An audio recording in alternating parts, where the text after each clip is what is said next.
வணக்க மக்களே, கர்ம கண்டாவே இந்த பிக் பாஸ் விட்டு வெளியில போனாலும் நீங்க பிரச்சனை ஓயாத போல இருக்கு. அப்படிதான் வந்து பாத்தீங்கன்னா அஞ்சிதாவுக்கும் தர்சிகாவுக்கும் ஒரு பிரச்சனை. காரணம் யாருன்னா நம்ம மன்மதன் விஷால் தான், சரிங்களா?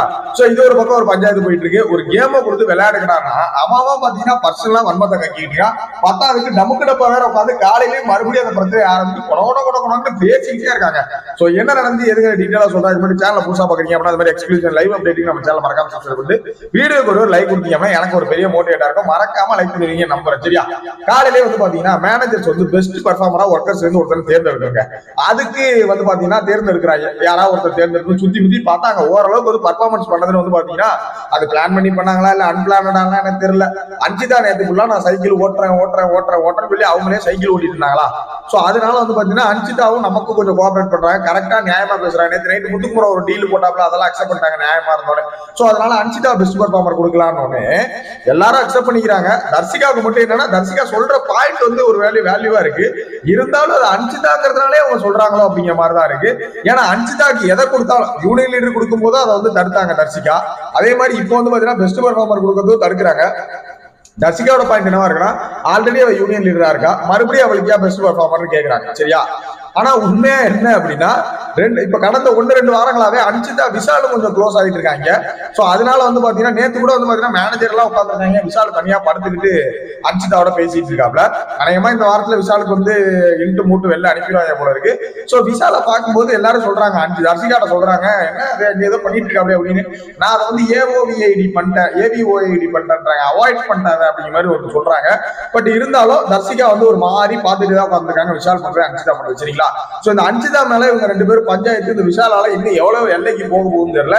வன்மத்தின் உச்சமா தான் இருக்கு. அதே மாதிரி இன்னொரு பக்கம் நம்ம அருண் பிரசாத், இவன் ஒரு என்ன சொல்றதுனே தெரியல. அவனை ஏழை அவனை நிறுத்துக்கடா, அந்த பைத்தியக்கார வராம இருக்கடா, அவனை நிறுத்துக்கடாங்கிற மாதிரி ரயான் ஆனா கரெக்டா செருப்பால் அடிச்ச மாதிரி இன்னைக்கு வந்து சொன்னான்.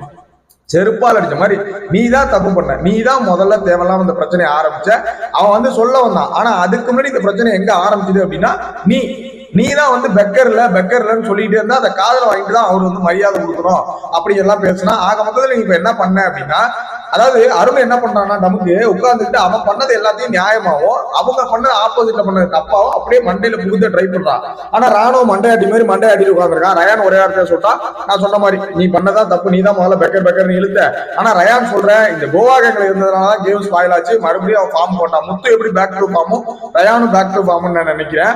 ஏன்னா ரயான் வந்து அதை கரெக்டா அப்சர்வ் பண்ணி இதுதான் அந்த இடத்துல நடந்துச்சு. ராணுவ வந்து சொடக்க போட்டன்னு ஒண்ணும் தெரியாம வந்து உலர்த்து கிடந்தான், தெரியுமா? அது மாதிரி பண்ணாம ரயான் வந்து கரெக்டா இதுதான் முதல்ல நீ தான் இந்த விஷயத்தை வந்து ஆரம்பிச்ச, அதுக்கப்புறம் தான் முத்துக்குமரன் வந்து பேசினா. இப்ப நீ என்ன சொல்ற, நம்ம எல்லாரும் பெக்கர்னு சொன்னோம் நீ சொல்லிட்டு இருக்க, ஆனா சொன்னது நீ தான், அந்த பிரச்சனைக்கு ஸ்டார்டிங் நீ தாங்கிற மாதிரி அடிச்சு சொல்லிட்டான்.